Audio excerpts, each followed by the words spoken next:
중국 재계 정보의 밝은 베이징 소식통에 따르면 헝다에 이어 다음 파산을 맞을 기업은 완더기업이 될 것이라고 합니다.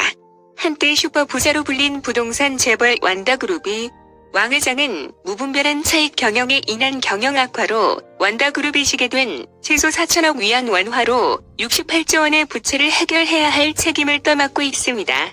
이것은 중국의 부동산 규제 때문인데요. 중국 대형 건설사 헝다그룹의 유동성 위기가 확산되면서 파산이 임박했다는 이야기가 확산되고 있습니다. 헝다가 파산할 경우 중국 부동산 산업은 물론 중국의 금융 시스템에도 큰 압제가 될 것이라는 우려가 나오고 있습니다. 유동성 부족을 겪고 있는 헝다그룹은 성명을 통해 이날 하루 모든 역내 채권에 대한 거래를 중단한다고 밝혔습니다.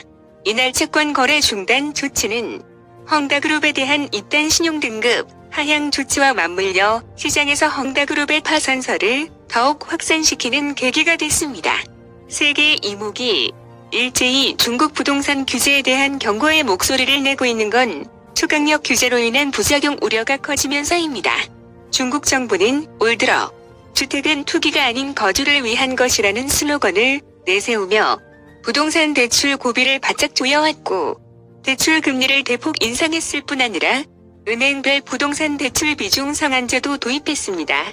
그 결과 지난 7월 중국 집값 상승률은 6개월 이내 최저치로 떨어졌고 지난 1에서 7월까지의 부동산 대출 규모는 최근 8년 만에 가장 적은 수준을 기록했습니다.